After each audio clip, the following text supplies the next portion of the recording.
बहुत बहुत स्वागत है आप सभी का शिक्षक शिक्षा यूट्यूब चैनल पे। और आज के इस क्लास में हम लोग आपके एक इम्पोर्टेंट टॉपिक एक्सेल रिसर्च से संबंधित चर्चा करेंगे। तो जैसा कि आप लोगों ने देखा है कि आपके फर्स्ट ईयर और सेकेंड ईयर दोनों ही ईयर में आपको एक्सेल रिसर्च बनाना होता है। तो एक्सेल रिसर्च क्या है और इसको कैसे हम बनाएंगे, आज का ये क्लास इसी के ऊपर बेस्ड होगा। तो बने रहेंगे, पूरे क्लास को अच्छे से वॉच कीजिएगा तो आपको बिल्कुल क्लियर हो जाएगा कि एक्सेल रिसर्च कैसे बनाया जाता है। ठीक है, तो जैसे कि आप लोगों ने देखा हुआ है, आपका जो फर्स्ट ईयर का हैंडबुक है एसीपी फर्स्ट का, उसमें भी आपको एक्सेल रिसर्च बनाने के बारे में बताया गया है। ठीक है, तो इसमें सबसे पहले हम देखिए एक्सेल रिसर्च के इस क्लास को हम दो पार्ट में डिवाइड कर देते हैं। पहले पार्ट में हम पहले आपके एक्सेल रिसर्च के बारे में चर्चा करेंगे कि एक्सेल रिसर्च होता क्या है। ठीक है, और जो इसका दूसरा पार्ट होगा इसी वीडियो का, इसी क्लास में आपको देखने को मिल जाएगा। फर्स्ट पार्ट आपके एक्सेल रिसर्च के कॉन्सेप्ट पे आधारित होगा, जिसमें आपको ये समझाया जाएगा कि एक्सेल रिसर्च होता क्या है, इसे क्यों किया जाता है। ठीक है, और दूसरे पार्ट में मैं आप लोगों को मेरा खुद का बनाया हुआ एक्सेल रिसर्च दिखा करके ये समझाने का प्रयास करूँगा कि आप इसे कैसे बना सकते हैं। ठीक है, तो पूरी तरह से आपको समझ में आ जाएगा इस क्लास को अच्छे से वॉच करने के बाद एक्सेल रिसर्च के बारे में, और आप खुद से आप अपना एक्सेल रिसर्च बना सकते हैं। ठीक है, तो आइए बढ़ेंगे क्लास में। और आपके हैंडबुक में एक्सेल रिसर्च के बारे में बताया गया है। यहाँ सीखिए, आपका जो दूसरा इकाई है यहाँ क्रियात्मक अनुसंधान दिया हुआ है। तो क्रियात्मक अनुसंधान को ही इंग्लिश में एक्सेल रिसर्च कहते हैं। ठीक है, एक्सेल रिसर्च कहते हैं। और देखिए एक्सेल रिसर्च क्या होता है इसको सबसे पहले समझेंगे। तो जैसा कि आप यहाँ पे देख रहे हैं, इसमें नाम रिसर्च मेन है, इसके आगे एक्शन लगा हुआ है। ठीक है, आपने सुना होगा रिसर्च के बारे में, रिसर्च साइंटिस्ट लोग किया करते हैं। उसी तरह से चिकित्सा विज्ञान में भी रिसर्च होते रहते हैं, और इन रिसर्च के आधार पे ही नए नए तरह के इजाद होते हैं, नई नई खोजें होती हैं। ठीक है, देखिए सर्च का मतलब क्या होता है, ढूंढना, खोज करना, और रिसर्च का मतलब जो ढूंढा गया है उसी को और ज़्यादा अच्छे तरीके से ढूंढना। मतलब अगर उस किसी भी थ्योरी में, किसी भी सिद्धांत में अगर कुछ कमियां हैं, कुछ खामियां हैं, तो उसमें और ज़्यादा शुद्धिकरण, परिशुद्धिकरण करना। ठीक है, तो रिसर्च का क्या मतलब होता है कि अगर आप किसी भी सिद्धांत के ऊपर, किसी थ्योरी के ऊपर वर्क कर रहे हैं जो पहले से दिया गया है, ठीक है, जो पहले से दिया हुआ है, और आपको उसमें खुद से अपना कुछ वैल्यू अगर ऐड करना चाहते हैं, आपको लगता है ऐसा है कि उसमें कुछ कमी है जो मैं अपने कुछ एक्सपेरिमेंट के द्वारा उसमें कुछ सुधार ला सकता हूँ, तो उसी को रिसर्च कहा जाता है। और रिसर्च के अगर प्रकारों की बात करेंगे तो रिसर्च के कई प्रकार होते हैं। हिस्टोरिकल रिसर्च होता है, एनालिटिकल रिसर्च होता है, डेवलपमेंट रिसर्च होता है। ठीक है, लेकिन यहाँ पे आपको वो रिसर्च नहीं पढ़ना है। आपके रिसर्च के आगे यहाँ पर एक्शन लिखा हुआ है, क्रियात्मक लिखा हुआ है। ठीक है, और इस एक्शन के जुड़ जाने से आपके इस रिसर्च का जो पैटर्न है वो थोड़ा सा चेंज हो जाता है। और रिसर्च के आगे जो एक्शन लगा हुआ है, एक्शन का मतलब क्या हुआ कि किसी भी कार्य को तुरंत कर देना। तो हम एक ऐसे समस्या के समाधान की चर्चा करेंगे यहाँ पर, जिसका हम सॉल्यूशन जो है वो कम समय में ला सकते हैं, कम समय में उसका रिजल्ट दे सकते हैं। इसी को एक्शन रिसर्च कहा जाता है। तो आपको फर्स्ट ईयर में आपको एसीपी के लिए भेजा जाता है, स्कूल एक्सपीरियंस प्रोग्राम के लिए भेजा जाता है। सेकेंड ईयर में आपको भेजा जाता है। तो दोनों ही वर्ष में आपको एक्शन रिसर्च बनाना होता है। फर्स्ट ईयर में अंतर यही है कि फर्स्ट ईयर में जहाँ केवल एक एक्शन रिसर्च बनाया जाता है, आप किसी भी टॉपिक पर एक एक्शन रिसर्च बना करके दे सकते हैं, सबमिट करेंगे। ठीक है, फर्स्ट ईयर में जो भी स्टूडेंट डीएलएड के फर्स्ट ईयर में हैं वो लोग एक एक्शन रिसर्च बनाएंगे। ठीक है, चाहे वो किसी भी सब्जेक्ट से जुड़ा हो सकता है, आप हिंदी से संबंधित बना सकते हैं। ठीक है, आप इंग्लिश से संबंधित बना सकते हैं, आप जो है मैथ से संबंधित बना सकते हैं। ठीक है, मैथ पर बना सकते हैं। उसके अलावा आप ईवीएस पर बना सकते हैं। ठीक है, तो जो प्राइमरी लेवल के 4 सब्जेक्ट हैं मेन, इन्हीं में से किसी एक के टॉपिक के ऊपर आपको एक्शन रिसर्च बनाना है फर्स्ट ईयर के स्टूडेंट्स के लिए, ठीक। और जो सेकेंड ईयर में है, जो डीएलएड के सेकेंड ईयर में पढ़ रहे हैं, उन लोगों को 5 एक्शन रिसर्च बनाने हैं। कितने? 5 एक्शन रिसर्च बनाने हैं। कौन कौन से एक्शन रिसर्च बनाने हैं? आप भाषा हिंदी या उर्दू का बना सकते हैं, इंग्लिश का बनाइएगा एक, मैथ का बनाइएगा एक, ईवीएस का बनाइएगा एक। ये 4 तो हो गए आपके प्राइमरी सब्जेक्ट, ठीक है। उसके बाद एक सब्जेक्ट जो होगा आपका क्लास 6 to 8 का होगा। जो सब्जेक्ट आपने खुद चुना है कि 6 to 8 में मैं ये सब्जेक्ट पढ़ाना चाहता हूँ, S9 में जो आपने सब्जेक्ट चुना होगा, ठीक है। यहाँ पे ध्यान रखिएगा कि आपको 5वां एक्शन रिसर्च S9 के चुने हुए टॉपिक पर बनाना है। S9 यानी कि सेकेंड ईयर के 9वें बुक को आपने जो चुना है, 9वां जो आपने सिलेबस खुद चूज किया है। हो सकता है कि आपने सोशल साइंस चुना होगा, SST को, किसी ने साइंस को चुना होगा, किसी ने मैथ को चुना होगा। तो प्रत्येक का अपना चॉइस इसमें दिया हुआ रहता है, ठीक है। आप अपने सब्जेक्ट के अकॉर्डिंग S9 को चुनते हैं, ठीक है। तो जो सब्जेक्ट आपने चुन लिया है उसी से संबंधित किसी एक टॉपिक के ऊपर एक एक्शन रिसर्च यहाँ पर बनाना है। तो इस प्रकार से आपको सेकेंड ईयर में 5 एक्शन रिसर्च बनाने होते हैं। देखिए, एक एक्शन रिसर्च अगर आप बनाना सीख जाते हैं तो पैटर्न तो वही रहेगा, टॉपिक अलग हो जाएंगे, समस्याएं अलग हो जाएंगी। जैसे सपोज दैट आप इंग्लिश का एक एक्शन रिसर्च बनाते हैं, इंग्लिश पढ़ाने में जो समस्याएं होती हैं उसके ऊपर, ठीक है। प्राइमरी स्टेज पर इंग्लिश पढ़ाने में जो समस्याएं होती हैं, अब इसमें जो भी स्टेजेज हैं, जिस तरह से पैटर्न रहेगा। अब हिंदी में आप बना रहे हैं संज्ञा के समाधान के लिए, ठीक है। संज्ञा समझाना चाहते हैं बच्चों को, तो वहाँ पे उसको समझाने के लिए आप कौन कौन से तरीके अपनाएंगे कि बच्चों को जल्दी से जल्दी समझ में आ जाए, ठीक है। आप मैथ में खेल विधि से जोड़ सिखाना चाहते हैं, भाग सिखाना चाहते हैं, ठीक है, तो उसके ऊपर आप एक्शन रिसर्च बनाइएगा। उसी प्रकार से ईवीएस में किसी एक टॉपिक को ले लीजिए, उस टॉपिक के ऊपर आप क्या समझते हैं, आपको क्या लगता है कि उसमें क्या समस्याएं हैं जो मैं यहाँ पे दूर कर सकता हूँ, मैं अपनी तरफ से उसमें योगदान दे सकता हूँ, उस टॉपिक को आप चुनिएगा। तो एक एक टॉपिक आपको चुनना है सेकेंड ईयर में 5 सब्जेक्ट से, और 5 एक्शन रिसर्च बनाने होते हैं। फर्स्ट ईयर के स्टूडेंट्स के लिए आसान है, क्योंकि फर्स्ट ईयर में केवल एक एक्शन रिसर्च बनाना है। देखिए, फर्स्ट ईयर में 1 महीने के लिए आपको जाना होता है, और सेकेंड ईयर में आपको 4 महीने लगभग वहाँ जाना होता है स्कूल में। तो इसीलिए आपको सेकेंड ईयर में ज़्यादा वर्क करना होता है, फर्स्ट ईयर में कम वर्क करना होता है। तो ये तो हो गई बात कि एक्शन रिसर्च कितने कितने बनाने हैं। अब यहाँ पर देखिए, आप इसको पढ़िएगा अच्छे से, तो एक्शन रिसर्च से रिलेटेड जो भी आपका कंसेप्ट है वो क्लियर हो जाएगा। यहाँ पर देखिए कि शोध के बारे में बताया गया है। रिसर्च को हिंदी में शोध कहा जाता है। शोध एक प्रक्रिया है, एक प्रोसेस है। इसका उद्देश्य क्या है? तो इसका उद्देश्य यहाँ पर देखिए लिखा हुआ है, इसका उद्देश्य मौलिक समस्याओं का अध्ययन करके नवीन तथ्यों की खोज, नवीन सत्य की स्थापना तथा नवीन सिद्धांतों को प्रतिपादित करना है, ठीक है। जो आपकी मौलिक समस्याएं हैं, आप देखते हैं बच्चों के बीच जाते हैं तो आप देखते हैं बच्चों की जो मौलिक समस्याएं हैं, अब जैसे कि प्राइमरी स्टेज पर बच्चों को इंग्लिश समझने में काफ़ी कठिनाई होती है, ठीक है।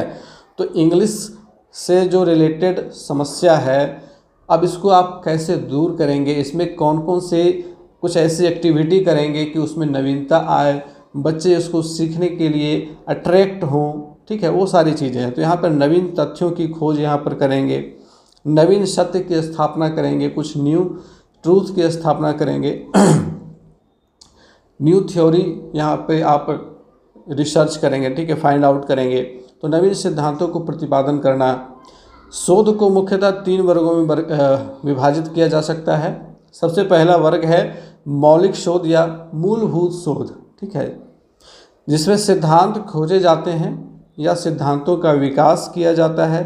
अब जैसे अधिगम का सिद्धांत है, तो अधिगम का सिद्धांत जिस व्यक्ति ने सबसे पहले खोजा तो वो उसका मौलिक शोध कहा गया, ठीक है। अब अधिगम के सिद्धांत के ऊपर आगे और भी मनोवैज्ञानिकों ने रिसर्च किया, उन्होंने अपने कुछ थ्योरी को जोड़ा, तो वो सारा एक्शन वो सब रिसर्च के अंतर्गत चला गया। ठीक है, दूसरा कहलाता है व्यवहारिक शोध।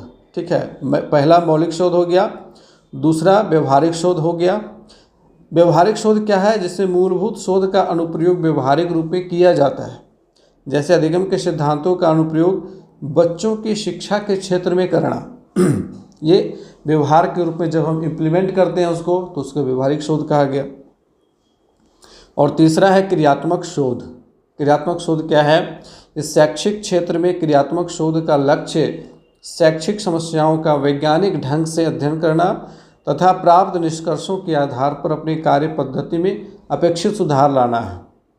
ठीक है, यहाँ पे हम जो इम्प्लीमेंटेशन करेंगे अपने रिसर्च का, अपने एक्शन का जो प्लानिंग हमने किया है, उसका जब हम एनालिसिस करते हैं, एनालिसिस करने के बाद हमको लगता है कि इसमें क्या कैसे इम्प्लीमेंट करना और कुछ सुधार करना है, वो सारी चीज़ें इसमें होती हैं। तो स्पष्ट है कि शोध के प्रकारों में शैक्षिक दृष्टि से क्रियात्मक शोध सर्वाधिक महत्वपूर्ण है। और चूँकि इसलिए भी ये महत्वपूर्ण है क्योंकि टीचिंग लर्निंग प्रोसेस में, शिक्षण अधिगम की प्रक्रिया में कई बार कुछ ऐसी समस्याएं आती हैं शिक्षकों के सामने, जिसके ऊपर शिक्षक को सोचना होता है, कुछ एक्शन करना होता है, और वो अपने एक्शन के द्वारा बच्चों की उन समस्याओं को दूर करता है। ठीक है, तो ये सारी चीज़ें एक्शन रिसर्च के अंतर्गत आती हैं। अब यहाँ पर देखिए, आगे आपको क्रियात्मक शोध की अवधारणा वगैरह सब कुछ दिया हुआ है। यहाँ पे आप इसमें से कुछ इंपॉर्टेंट पॉइंट को नोट करके याद कर लीजिएगा, क्योंकि आपके एग्जामिनेशन के दृष्टिकोण से भी महत्वपूर्ण होता है। क्योंकि कभी कभी आपको इससे रिलेटेड क्वेश्चन पूछे जाते हैं एग्जामिनेशन में। आपसे पूछ दिया जाएगा कि क्रियात्मक शोध की व्याख्या करें, तो क्रियात्मक शोध की व्याख्या करें। अगर इस प्रश्न को पूछ दिया गया तो वहाँ पे आपको ये सारे फैक्ट्स, ये सारे थ्योरीज आपको वहाँ पे लिखने होते हैं। तो इसीलिए आपको यहाँ से नोट आउट कर लेना है। ठीक है, जैसे आप देखिए, क्रियात्मक शोध की अवधारणा सर्वप्रथम अमेरिका में कोलियर महोदय के द्वारा 1933 में प्रस्तुत की गई। तो ये सबसे इम्पोर्टेंट फैक्ट हो गया इससे संबंधित कि क्रियात्मक शोध की परिकल्पना सबसे पहले कहाँ पे प्रस्तुत की गई? तो अमेरिका में प्रस्तुत की गई। और किसके द्वारा प्रस्तुत की गई? तो कोलियर महोदय के द्वारा प्रस्तुत की गई। और कब प्रस्तुत की गई? तो 1933 ईस्वी में प्रस्तुत की गई। तथा आगे इस तकनीक का विकास ल्यूवेन 1946, रॉबिन्सन 1948 के शोध प्रयासों के फलस्वरूप हुआ, परंतु इसे शैक्षिक क्षेत्र में एक आंदोलन का रूप देने का श्रेय प्रोफेसर स्टीफन एम कोरे को जाता है, जो 1953 में इन्होंने इसके ऊपर वर्क किया था। उनकी एक पुस्तक है action research to improve school practice, इस नाम से एक पुस्तक उन्होंने लिखी। ठीक है, 1953 ईस्वी में यह पुस्तक प्रकाशित हुई थी। इस पुस्तक का स्वागत शैक्षिक क्षेत्र से संबंधित सभी लोगों ने किया, क्योंकि वे जिन समस्याओं से जूझ रहे थे, इस पुस्तक में उन समस्याओं के समाधान को खोजने की दिशा में बहुत सारी जो उसके समाधान थे वो सुझाए गए थे। ठीक है, और यह सुझाव ही क्रियात्मक शोध के नाम से जानी गई। जैसे कि जब आप टीचिंग लर्निंग प्रोसेस में जाइएगा तो आप देखिएगा कि बच्चे जो हैं कई सारी छोटी छोटी समस्याओं से ग्रसित होते हैं। कुछ स्पेशल टाइप के बच्चे होते हैं, उनको बहुत सारी चीज़ें समझ में नहीं आती हैं। आप जब मैथ के क्लास में जाइएगा तो देखिएगा कि मैथ में बच्चे जो हैं बहुत कमज़ोर हो जाते हैं। तो वहाँ पे कारण क्या है, उस कारण को फाइंड आउट करना है। हम उस कारण को कैसे दूर करेंगे, कैसे अमूर्त अवधारणाओं को हम समझाएंगे, वहाँ पे कौन कौन सी चीज़ों को इम्प्लीमेंट करेंगे, उसमें आता है टीचिंग लर्निंग मटेरियल बनाने के लिए। तो टीचिंग लर्निंग मटेरियल जो बनाया गया है शिक्षक के द्वारा, वो कहीं ना कहीं क्रियात्मक अनुसंधान से जुड़ा हुआ है। कहीं ना कहीं उस शिक्षक के दिमाग में वो समस्या आई, उन्होंने देखा कि बच्चों को अगर हम इस प्रकार से टीएलएम बना करके इस चीज़ को समझाते हैं तो बच्चे इसको अच्छे तरीके से समझ पाते हैं। तो टीएलएम भी कहीं ना कहीं एक्शन रिसर्च से ही जुड़ा हुआ है। ठीक है, तो एक्शन रिसर्च में ये सारी चीज़ें आती हैं। अब यहाँ पर देखिए, इतनी चीज़ों को आपको यहाँ तक लिखना ही है।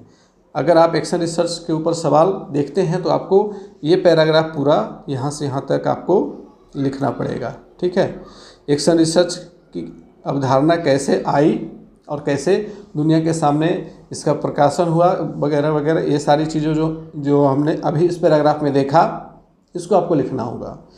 इसके बाद बहुत सारी चीज़ें दी हुई हैं, अब उतना डिटेल से हम इसको आप खुद से यहाँ पढ़ लीजिएगा तो सारी चीज़ें समझ में आ जाएगी। यहाँ पर देखिए दूसरा पॉइंट आपको यहाँ लिखना चाहिए, क्रियात्मक शोध के उद्देश्य। ठीक है, इससे भी संबंधित अगर शॉर्ट क्वेश्चन पूछ दिया जाए कि क्रियात्मक शोध के उद्देश्य का वर्णन कीजिए, तो यहाँ पे देखिए ये सवाल का आंसर यहाँ पे आपको मिल जाता है। क्रियात्मक शोध के निम्नलिखित उद्देश्य हैं। पहला है विद्यालय एवं कक्षा की कार्यप्रणाली में सुधार लाना। ठीक है, विद्यालय और कक्षा की जो कार्यप्रणाली है उसमें सुधार लाना। बहुत सारी समस्याएं ऐसी होती हैं बच्चों की जो कक्षा प्रणाली में छुपी होती है, कक्षा प्रणाली से जुड़ी होती हैं। तो कक्षा प्रणाली में अगर हम सुधार ले आते हैं तो बच्चों की बहुत सारी समस्याओं का स्वतः समाधान निकल जाता है। ठीक है, उसके बाद है शैक्षिक समस्याओं का समाधान प्राप्त करना। शैक्षिक समस्याएं, जब हम टीचिंग करते हैं, जब हम शिक्षण करते हैं, कक्षा में जब हम जाकर के बच्चों को पढ़ाते हैं तो कई सारी समस्याएं हमारे सामने निकल कर के आती हैं। कुछ ऐसे बच्चों की समस्याएं निकल कर के आती हैं जो मानसिक रूप से पिछड़े हुए हैं, जिनकी बुद्धि लब्धि कम है। ठीक है, कुछ ऐसे बच्चे होते हैं जो बहुत ज़्यादा चंचल होते हैं, बहुत ज़्यादा क्रियाशील होते हैं। उसको हम लोग जनरली बदमाश बच्चे कह करके बुला देते हैं कि बड़ा बदमाश है, बड़ा नटखट है, हमेशा बदमाशी करते रहता है कहीं ना कहीं। तो ये सारी जो समस्याएं हैं वो एक्शन रिसर्च से जुड़ी हुई चीज़ें हैं। ठीक है, शैक्षिक समस्याओं का समाधान प्राप्त करना ये एक उद्देश्य है क्रियात्मक शोध का।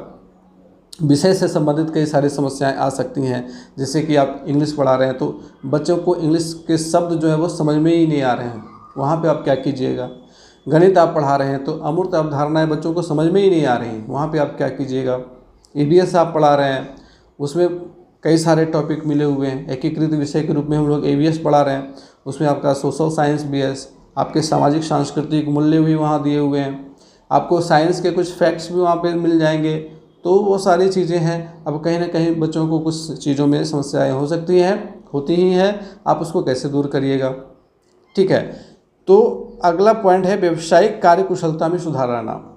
व्यावसायिक कार्यकुशलता किसकी? शिक्षकों की। शिक्षकों के प्रोफेशनल डेवलपमेंट में यहाँ पे सुधार लाया जा सकता है एक्शन रिसर्च के द्वारा, और इसीलिए ट्रेनिंग दी जाती है शिक्षकों को कि आप जाइए, आप क्लास में जा कर के यहाँ पर चीज़ों को समझिए।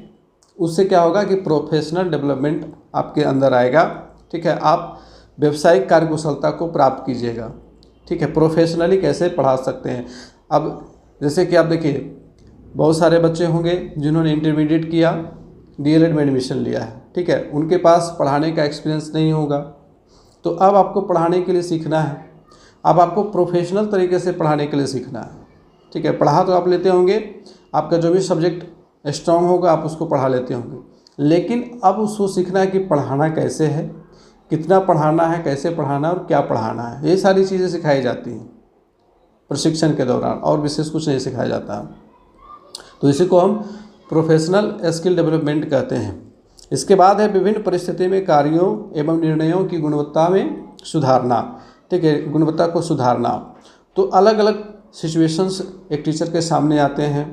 अब जैसे कि आप जब जॉब में आइएगा, किसी सरकारी विद्यालय में आइएगा, तो वहाँ देखिएगा कि शिक्षकों की घोर कमी है।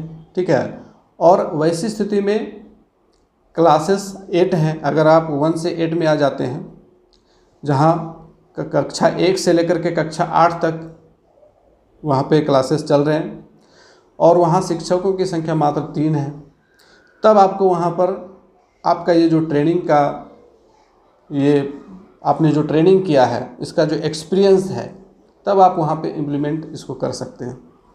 वहाँ पे आपको बहुकक्षा कक्ष शिक्षण करवाना पड़ सकता है, करवाना ही पड़ता है, बहुत सारे शिक्षकों को करवाना पड़ता है।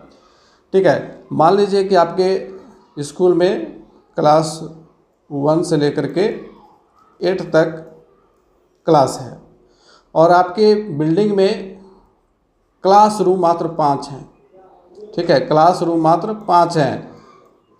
अब आप वहाँ पर कैसे एडजस्टमेंट कीजिएगा, ये सारी चीज़ें यहाँ पे आ जाती हैं। आगे है कि विद्यालय की दैनिक समस्याओं का वैज्ञानिक ढंग से अध्ययन करना, ताकि विद्यालय की कार्यप्रणाली में अपेक्षित सुधार एवं प्रगति लाई जा सके। ठीक है, विद्यालय की दैनिक समस्याएं हो सकती हैं। अब जैसे कि वहाँ पर पानी की समस्या हो सकती है।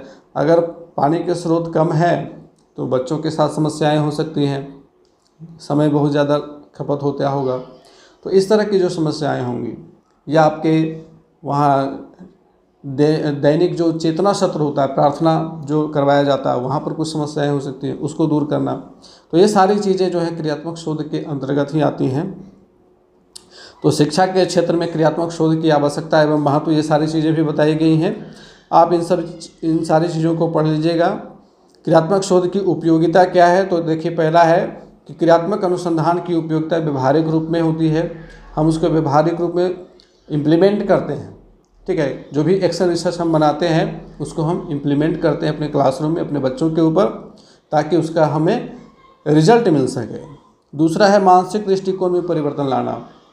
बच्चों के मानसिक दृष्टिकोण में, अभिभावकों के मानसिक दृष्टिकोण में, शिक्षकों के मानसिक दृष्टिकोण में परिवर्तन लाया जा सकता है, ठीक है। अब यहाँ पर देखिए आगे है शैक्षिक प्रक्रिया में गुणात्मक परिवर्तन। इसके बाद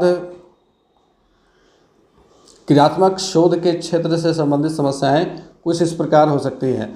आप कहिएगा कि सर टॉपिक हम कहाँ से ढूंढें, तो देखिए यहीं पर सारा टॉपिक आपको दिया हुआ है, आपको कहीं इधर उधर भटकने की ज़रूरत नहीं है, टॉपिक आपको यहीं मिल जाएगा। और ये आप अपने स्कूल में देखिएगा कि ये कॉमन सारी ये जितनी भी समस्याएं यहाँ पर दी गई हैं वो कॉमन है, ठीक है। आपको लगभग स्कूलों में ऐसी समस्याएं देखने को मिलेंगी। पहला है कि शुद्ध उच्चारण से संबंधित समस्या। बहुत सारे बच्चे होंगे जो ग्रामीण परिवेश से होंगे, ग्रामीण क्षेत्र में, तो गांव की बोली में शब्दों का उच्चारण शुद्ध नहीं करेंगे, ठीक है।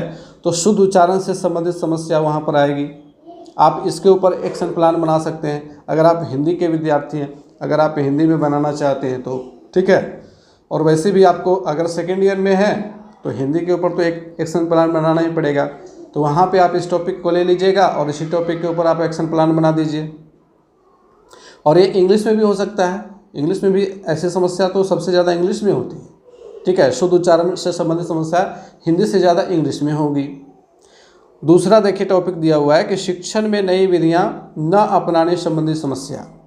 अगर टीचर खुद शिक्षण में नई विधियां नहीं अपनाते हैं तो वहाँ पे देखा जाता है कि जो पारंपरिक शिक्षण है, अब जैसे सबसे ज़्यादा इसमें गणित आता है, ठीक है। गणित में पारंपरिक शिक्षण चला आ रहा है। शिक्षक गए, बोर्ड पर सवाल दे दिया, एक दो सवाल बना करके बच्चों को बता दिया और बाकी के सवाल को कह दिया जाता है कि बनाओ तुम, ठीक है। और बीच बीच में हेल्प कर दिया जाता है शिक्षक के द्वारा। ये पारंपरिक विधि हो गई।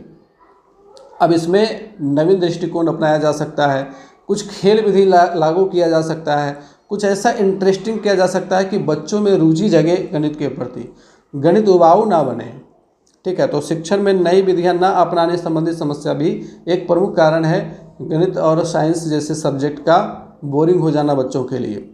इसके बाद देखिए गृह कार्य से संबंधित समस्या है कि बच्चे जो है होमवर्क कंप्लीट करके नहीं लाते हैं। अब आप इस समस्या को कैसे दूर कीजिएगा, इस पर कैसे आप इम्प्लीमेंट कीजिएगा, ठीक है, वो सारा कुछ सोचना है।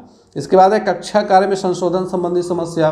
जब हम क्लास ले रहे हैं तो क्लास लेते समय देखते हैं कि कुछ ऐसी समस्याएं हैं जो क्लास को इंगेज होने नहीं दे रहे हैं, ठीक है, क्लास को इंटरेस्टिंग बनाने से बाधित कर रहे हैं। तो ऐसी समस्याओं को आप कैसे दूर करेंगे। इसके बाद है गतिविधियों के प्रति विद्यार्थी तथा अध्यापकों द्वारा रुचि नहीं लेने की समस्या। बहुत सारे ऐसी गतिविधियों को हम तैयार कर लिए हैं लेकिन बच्चे उसमें रुचि नहीं ले रहे हैं, शिक्षक खुद रुचि नहीं ले रहे हैं, ठीक है। तो वहाँ भी एक इस तरह की समस्या है। अध्यापक अभिभावक सहयोग की समस्या, वहाँ पर पीटीएम का आयोजन करना होगा, ठीक है, पेरेंट टीचर मीटिंग ज़्यादा से ज़्यादा जितना होगा ये समस्या उतनी ज़्यादा खत्म होती जाएगी। खेल के मैदान तथा उपकरण की समस्या, ये समस्या तो 99% कॉमन है सभी विद्यालयों में। मेरे खुद के स्कूल में खेल के मैदान नहीं है। ये समस्या बहुत विकराल समस्या है, एक तरह से कह सकते हैं, खास करके प्राइमरी स्टेज पर, क्योंकि प्राइमरी स्टेज पर खेल विधि से समझाना आसान होता है। और अगर आपके पास आपके स्कूल में प्लेग्राउंड है तो वहाँ आप सैकड़ों एक्टिविटी करवा सकते हैं बच्चों के साथ, और अगर नहीं है तो यह एक बड़ी समस्या है ना। तो इस समस्या के निराकरण के लिए कुछ ऐसा सॉल्यूशन निकालना होगा कि हम खेल के मैदान का दूसरा विकल्प ढूंढें और कुछ दूसरी एक्टिविटी करें जिसके लिए खेल के मैदान की ज़रूरत नहीं पड़े। इसके बाद है समाजोपयोगी उत्पादक कार्य की व्यवस्था संबंधी समस्या। ठीक है, समाजोपयोगी उत्पादक कार्य की व्यवस्था संबंधी समस्या हो सकती है कि हमने जो बच्चों को सिखाया है उसमें समाज के लिए क्या उपयोगी चीज़ें हैं या फिर नहीं हैं, उससे संबंधित समस्या। इसके बाद है सीखने की योजना का प्रयोग ना करने की समस्या। सीखने की योजना बनाते हैं, लर्निंग प्लान बनाते हैं, आप सेकेंड ईयर में लर्निंग प्लान बनाते हो, है ना, और आप उसको क्लास में इम्प्लीमेंट ही नहीं करते हो, तो ये भी एक समस्या है। सीखने की योजना के अनुसार कक्षा शिक्षण ना करने की समस्या। वर्तनी संबंधी समस्या, वर्तनी यानी कि शुद्ध लिखने की समस्या हो सकती है। किसी विषय में विशेष कारण से पिछड़ा होना, बच्चे जो है गणित में पिछड़े हैं, संस्कृत में पिछड़े हैं क्योंकि संस्कृत के शिक्षक ही नहीं हैं। ठीक है, तो ये सारी समस्याएं हैं। छात्रों का किसी खास विषय में पढ़ने में मन न लगना, ये तो बहुत कॉमन समस्या है। ठीक है, बहुत सारे ऐसे विद्यार्थी होते हैं जिसको किसी खास विषय में पढ़ने में रुचि नहीं होती है। ठीक, अब सबको सब विषय पढ़ना थोड़े ना अच्छा लगता है, ये तो सबके साथ हो सकता है, मेरे साथ भी है, आपके साथ भी होगा, बच्चों के साथ भी होगा। ठीक है, तो आप इसमें कैसे इम्प्रूवमेंट लाएंगे। अब देखिए सबसे इम्पोर्टेंट चीज़ आ गया, क्रियात्मक अनुसंधान की प्रक्रिया।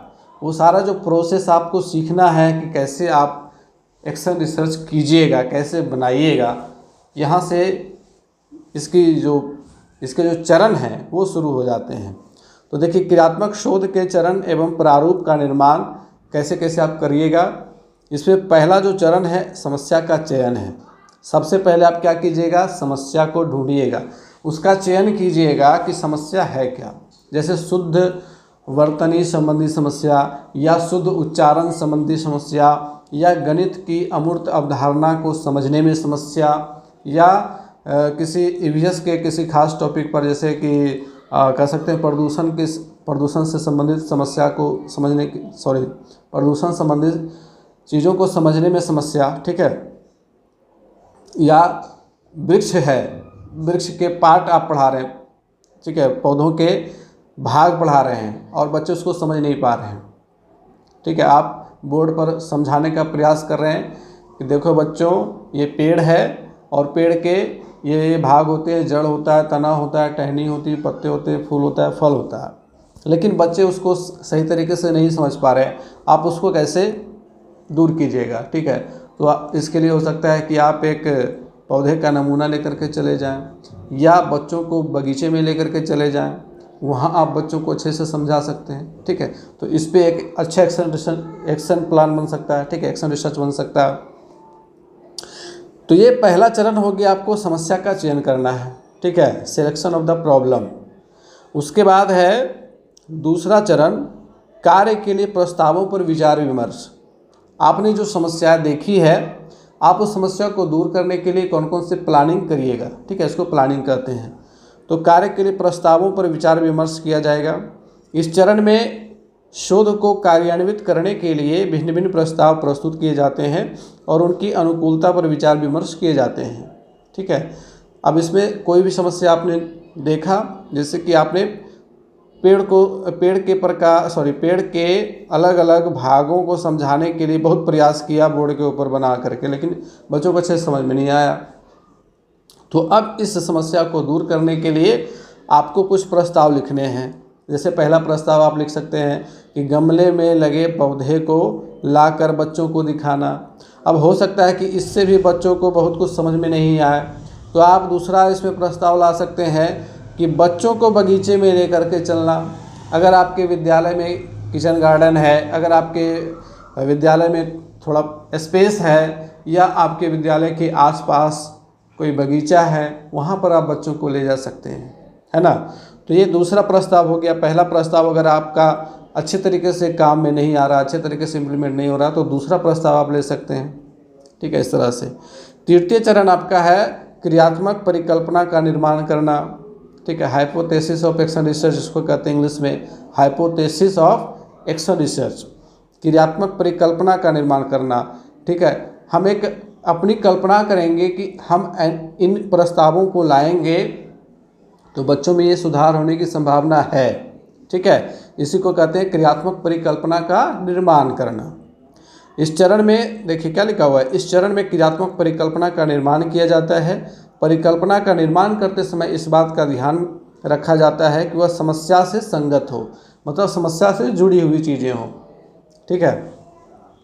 चौथा चरण है आपका कार्यविधि, आप कैसे उसको इम्प्लीमेंट कीजिएगा। इस चरण में यह उल्लेख किया जाता है कि न्यायादर्श कितना बड़ा तथा किस स्तर से लिया जाए, यह निश्चित किया जाता है। इसमें समय सीमा का निर्धारण भी किया जाता है कि 1 सप्ताह तक अगर हम ऐसे करें तो बच्चों को ये चीज़ें समझ में आ जाएंगी। ठीक है। प्रदत्त संग्रह किस प्रकार किया जाना है, इसकी रूपरेखा निश्चित की जाती है, एक रूपरेखा बनाया जाता है। इसके बाद 5वां चरण है प्रदत्त विश्लेषण। हम एनालिसिस करेंगे कि हमने जो अपना एक्शन प्लान बनाया उस पर काम किया, अब उसका हम एनालिसिस करते हैं। ठीक है। इसमें विश्लेषण किया जाता है। इस चरण में प्राप्त प्रदत्त आंकड़ों का सांख्यिकीय विश्लेषण किया जाता है, जैसे प्रतिशत। अब जैसे कि आपने गमले में पौधे को दिखा करके बच्चों को सिखाया, समझाया, तो कितने प्रतिशत बच्चे सीख पाए। ठीक है। उसका ग्राफ भी आप बना सकते हैं। ठीक है। तो ये सारी चीज़ें एनालिसिस के अंतर्गत आती हैं। इसके बाद छठा चरण आता है निष्कर्ष, कंक्लूजन इसको कहते हैं इंग्लिश में। ठीक है। कंक्लूजन, निष्कर्ष क्या निकलता है, आपने जो एक्शन प्लान किया उसका क्या निष्कर्ष निकलता है। और 7वां चरण है नवीन शोध के लिए सुझाव, अगर उसमें भी कुछ और नया चीज़ जोड़ना चाहते हैं उसके लिए सुझाव दे सकते हैं। इस प्रकार से आपके 7 चरण में आपका एक्शन प्लान ख़त्म होता है। ये देखिए आपका एक्शन रिसर्च साइकिल दिया हुआ है। सबसे पहला काम होता है इसमें प्लानिंग। ठीक है। सबसे पहला काम तो वैसे हो गया समस्या को ढूंढना, समस्या का चयन करना, और एक बार जब हम समस्या का चयन कर लेते हैं तो उसको दूर करने के लिए क्या करते हैं, एक योजना बनाते हैं, एक प्लान बनाते हैं कि अच्छा बच्चों को हम पेड़ के बारे में चित्र से भी समझा रहे हैं तो समझ में नहीं आ रहा है, तो क्यों ना हम एक वास्तविक पेड़ को ले जा करके दिखाएं, पौधे को ले जा करके दिखाएं, या बच्चों को बगीचे में ले जा करके दिखाएं। वहाँ पे वे तरह तरह के पेड़ देखेंगे, आम के पेड़ देखेंगे, केला का पेड़ देखेंगे, अमरूद का पेड़ देखेंगे, पपीते का पेड़ पौधा देखेंगे। तो इस तरह से हम वहाँ पे एक प्लान बनाते हैं, एक योजना बनाते हैं। ठीक है। उसी तरह से शुद्ध वर्तनी उच्चारण में आप क्या क्या कर सकते हैं, शुद्ध वर्तनी लिखने के लिए कैसे सिखाइएगा आप, तो उसके लिए आप एक कार्डबोर्ड बनाइएगा। कार्डबोर्ड पर शुद्ध शुद्ध वर्तनी लिखा हुआ जो होगा और एक तरफ अशुद्ध लिखा हुआ होगा, उन दोनों को बना करके उसके ऊपर आप खेल करवा सकते हैं, गतिविधि करवा सकते हैं। शुद्ध उच्चारण से संबंधित समस्या, तो उसके लिए आप क्या कीजिएगा, तो उसके लिए आप ऑडियो एड बनाइएगा। ठीक है। ऑडियो एड का मतलब जो आप सुना करके बच्चों को शुद्ध शुद्ध जो भी शब्द हैं उसके उच्चारण को रिकॉर्ड करके फिर उसको ऑडियो एड के रूप में सिखा सकते हैं। ठीक है। TLM बना करके उसको सिखा सकते हैं। तो ये सारी चीज़ें आ जाती हैं आपका क्या, प्लानिंग के अंतर्गत आ जाती हैं। इसके बाद है एक्शन। अब जो हमने प्लान किया है उसको हम इम्प्लीमेंट करेंगे, उसी को कहते हैं एक्शन यानी कि क्रिया। हमने अब अपने प्लान को इम्प्लीमेंट कर दिया क्लास के बच्चों के ऊपर। मान लीजिए कि 30 बच्चे हैं, अब 30 बच्चों के ऊपर हमने इम्प्लीमेंट किया। हो सकता है कि 25 बच्चों को समझ में आ गया, 5 बच्चे अभी भी हैं जिसको समझ में नहीं आया। ठीक है। यहाँ पे हम इसका विश्लेषण कर रहे हैं। क्या कर रहे हैं, विश्लेषण कर रहे हैं अपने काम का। हमने जो प्लानिंग किया अब उसका हम एनालिसिस कर रहे हैं कि अच्छा हमने 30 बच्चों के ऊपर इस प्लान को इम्प्लीमेंट किया, लेकिन 25 बच्चों को समझ में आया और 5 बच्चे ऐसे रह गए जिसको अभी तक समझ में नहीं आया है। तो अब इससे क्या निष्कर्ष निकल करके सामने आता है, जो हमने इतना कुछ किया उसका निष्कर्ष निकल करके क्या आया, और उस निष्कर्ष के आधार पे हमने देखा कि 5 बच्चे हमारे अभी भी ऐसे हैं जिनको और ज़्यादा समझाने की ज़रूरत है। तो उसके लिए एक बार फिर से प्लानिंग करते हैं, एक बार फिर से प्लान बनाते हैं और फिर से इसको हम रिसाइकिल मारेंगे। तो ये 5 बच्चे जो बचे हुए थे इनको भी समझ में आ ही जाएगा, और इस प्रकार से तब जा कर के हमारा 100% जो है 300 बच्चे जब पूरी तरह से सीख जाएंगे तो हमारा 100% रिजल्ट आ जाएगा यहाँ पर, है ना। तो इस तरह से एक्शन रिसर्च का साइकिल चलता है।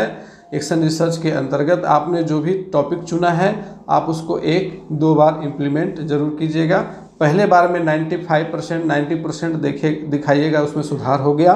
और जब हमने दूसरी बार इसको इम्प्लीमेंट करवाया उसी में थोड़ा सा सुधार करके, ठीक है, एक्टिविटी को और ज़्यादा व्यापक बना करके सिखाया।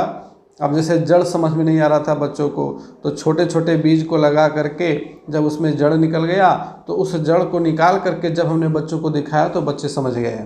अब जो 5 बच्चे समझ नहीं पा रहे थे, थोड़ा सा मानसिक रूप से ज़्यादा पिछड़े हुए थे, उनको भी समझ में आ गया कि अच्छा ये जड़ धरती के अंदर ये इस तरह से जाता है, ठीक है। तो ये सारी चीज़ें आप वहाँ पर इम्प्लीमेंट करिएगा, जोड़िएगा, तो आपका एक बहुत अच्छा एक्शन रिसर्च बन करके आ जाएगा और आपको इसके फुल मार्क्स मिलेंगे, इसकी पूरी गारंटी है अगर आप ऐसा बनाते हैं तो। ये पहला पार्ट हमारा यहाँ पे होता है समाप्त। अब हम दूसरे पार्ट की चर्चा करेंगे कि एक्शन रिसर्च आपको बनाना कैसे है, ठीक है। तो आइए मैं आपको अपना बनाए हुए एक्शन रिसर्च दिखाता हूँ। तो यहाँ पर हम खोल लेते हैं अपने उस फाइल को जिसमें हमारा एक्शन रिसर्च बना हुआ है। थोड़ा सा वेट कीजिएगा, एक्शन रिसर्च का हमारा फाइल खुल करके अब आ गया। अब यहाँ पर देखिए ये जो एक्शन रिसर्च बना हुआ है ये A4 साइज वाइट पेज के ऊपर बना हुआ है, ठीक है। आपको भी इस तरह का A4 साइज का पेज लेना है जिस पर फोटोकॉपी होता है ना, आप लोगों ने देखा ही होगा, तो वो पेज लेनी है, ठीक है। कम से कम 11 से 12 पेज लीजिएगा, ठीक है। एक एक्शन रिसर्च के ऊपर 11 से 12 पेज में आपका हो जाएगा, ठीक। तो पहला जो आपका पेज होगा इसमें आप सारा डिटेलिंग डालिएगा, ठीक है। जैसे अपने डाइट का नाम लिखिएगा। मैंने लखीसराय डाइट से DELED किया था तो यहाँ पर देखिए लिखा हुआ है। इसके बाद है स्कूल एक्सपीरियंस प्रोग्राम सेशन, उसके बाद सब्जेक्ट हमारा एक्शन रिसर्च हो जाएगा और टॉपिक यहाँ पर देना है। जो हमने समस्या का चयन किया है वो यहाँ पर देंगे, problems of teaching English at primary stage, प्राथमिक स्तर पर अंग्रेजी शिक्षण से संबंधित समस्याएं। ये हमारा टॉपिक था, ठीक है, हमने खुद ही से बनाया था। उसके बाद स्कूल का नाम जहां आपको ACP के लिए भेजा गया है, तो मुझे भेजा गया था जिस स्कूल में, उस स्कूल का नाम यहाँ पर दिया हुआ है। इसके बाद डायरेक्टर्स नेम है, तो डायरेक्टर्स नेम में आपके जो संस्थान के हेड हैं उनका नाम यहाँ पर रहेगा। इसके बाद रिसर्चर्स नेम, आप अपना नाम डालिएगा, अपना रोल नंबर ID वगैरह डालिएगा। ये आपका कवर पेज कह सकते हैं आप इसको, कवर पेज आपका हो गया कंप्लीट।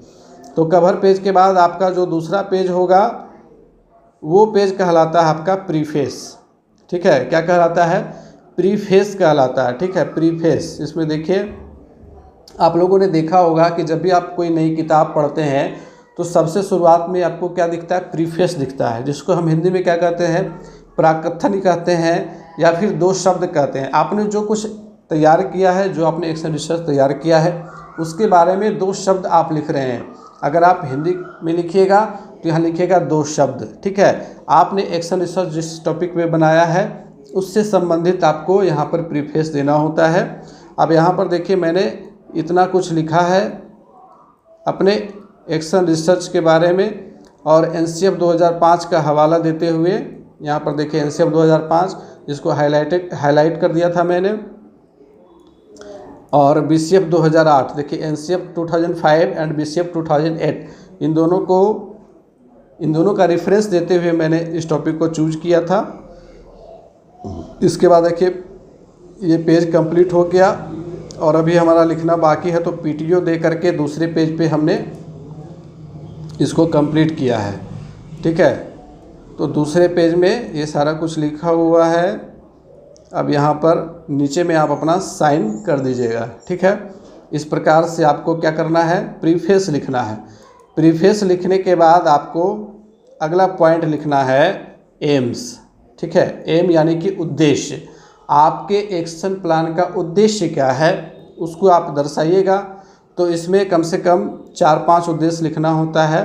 तो यहाँ पर देखिए मैंने 6 पॉइंट डाले हैं, ठीक है। इसी तरह से आपको भी 5-6 पॉइंट लिखना है। इसके बाद है समस्या के कारण, कॉजेज ऑफ द प्रॉब्लम। जो समस्या है उसके पीछे के कारण क्या है, अगर हम कारण को फाइंड आउट कर लेते हैं तो हमको प्लानिंग बनाने में आसानी होगी, ठीक है। तो ये सारे देखिए 1 2 3 4 5 6, ये 6 पॉइंट मैंने ढूंढे जो इसके पीछे समस्या, जो हमारी समस्या है उस समस्या के पीछे छुपे हुए 6 कारण हमने ढूंढे। अब इसके बाद हमारा जो पॉइंट है वो होता है analysis of the causes related to the problems of English teaching. हमारी जो समस्या है उससे संबंधित जो हमारे कारण हैं उसका हमने एनालिसिस किया है।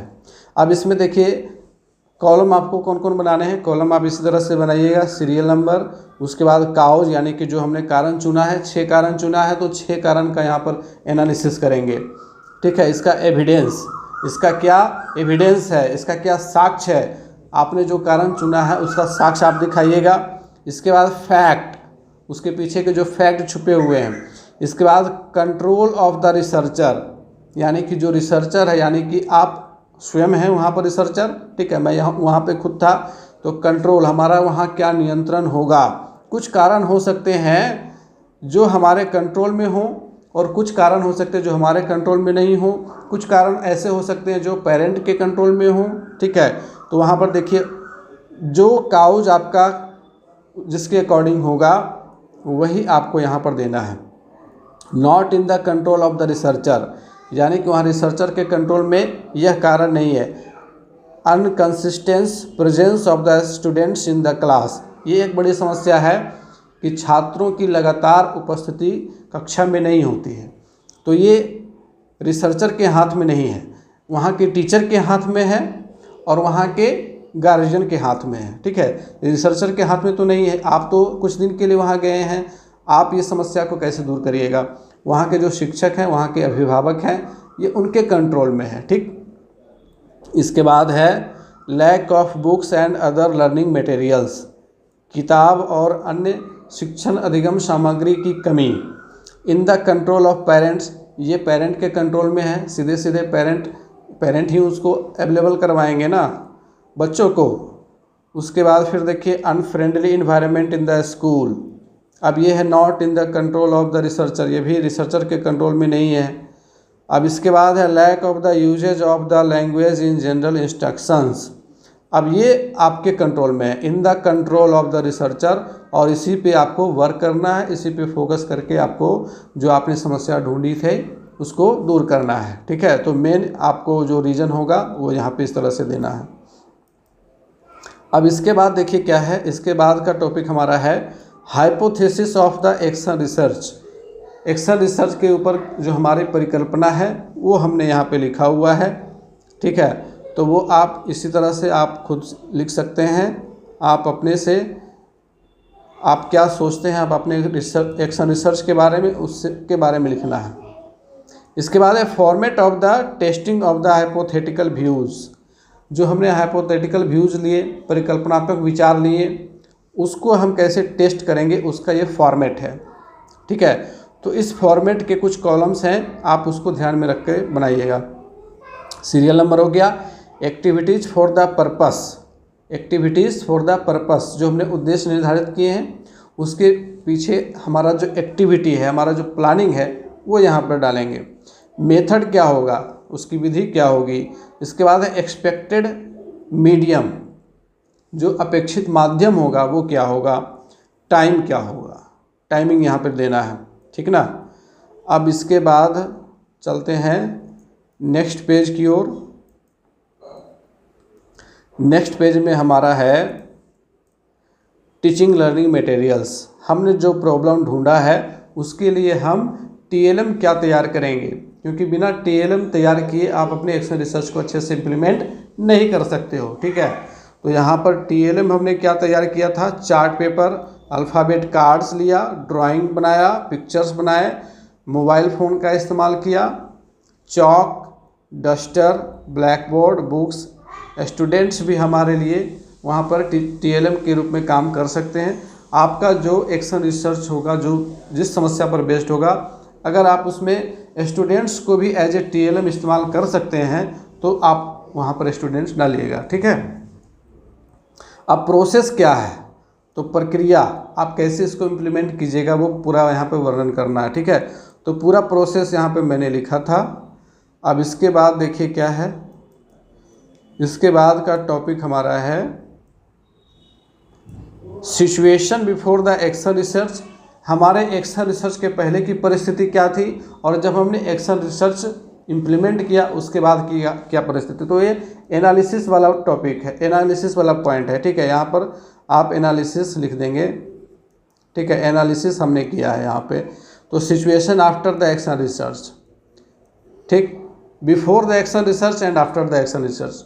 तो ये हम क्या कर रहे हैं, विश्लेषण कर रहे हैं कि एक्शन रिसर्च से पहले की क्या स्थिति थी और एक्शन रिसर्च इम्प्लीमेंट करने के बाद उसमें क्या सुधार हुए, वो यहाँ हम एनालिसिस करते हुए लिखेंगे इसको, ठीक है। तो इसमें भी 5-6 पॉइंट आपको देने हैं, ठीक ना। अब इसके बाद है रिजल्ट, ठीक है। रिजल्ट आप शो कीजिएगा कि आपने जो एक्शन प्लान इम्प्लीमेंट किया उसका क्या रिजल्ट निकल करके आया, ठीक है। तो आप लिखिएगा इस प्रकार से। अगर आप इंग्लिश में लिखना चाहिएगा तो इंग्लिश में, हिंदी में लिखना चाहिएगा तो हिंदी में लिखेगा कि after the action research there was a big change in the behaviour of the students. Now they use English words and sentences freely. They have understood that English is not a subject in which they had to learn boring grammar rules and practicing translation. They have understood now that it is a language and the more they will use it, the more they learn it. ठीक है, तो इस तरह से आप result दीजिएगा। उसके बाद इवेल्युएशन है, मूल्यांकन। आप अपने इस एक्शन प्लान को कैसा आप मूल्यांकन करिएगा, ये आपको यहाँ पर लिखना है, ठीक है। Use of the result in new situations, new situations में आप कैसे इसको इम्प्लीमेंट करिएगा। ये हमारा कंप्लीट हो गया।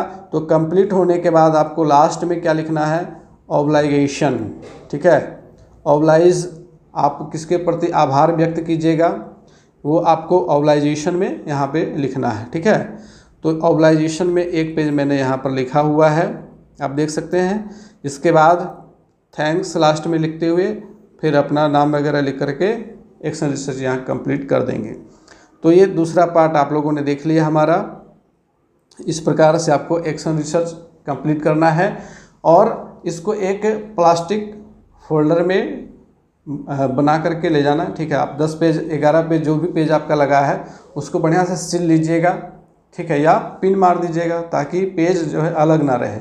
और उसको क्या कीजिएगा, एक स्टिक फोल्डर होता है, प्लास्टिक का स्टिकी फोल्डर स्टिक लगा होता है, उसमें डाल करके आपको आपके असाइनमेंट जो भी, सॉरी असाइनमेंट यहाँ पे नहीं होगा, असाइनमेंट तो अलग चीज़ है, आपका जो भी डॉक्यूमेंट्स बनेगा, ठीक है, action research, learning plan, lesson plan, या अगर आप फर्स्ट ईयर में हैं तो क्लास ऑब्जर्वेशन फॉर्मेट आपको मिला हुआ ही है, क्लास ऑब्जर्वेशन वाला फॉर्मेट, एक्शन रिसर्च, विद्यालय उन्नयन योजना का फॉर्मेट, सारा कुछ जो है एक फाइल फोल्डर में जमा करना होता है आपको, ठीक है। तो यहाँ पर उम्मीद है कि आप लोगों को एक्शन रिसर्च से संबंधित हमारा यह क्लास समझ में आ गया होगा। आगे आप लोगों को अगर किसी और टॉपिक पे अगर कोई समस्या हो तो आप हमें कमेंट करके बताइएगा, आपके उन सभी समस्याओं का समाधान करने का प्रयास किया जाएगा। मिलते हैं फिर से नेक्स्ट क्लास में, तब तक के लिए गुड बाय, टेक केयर।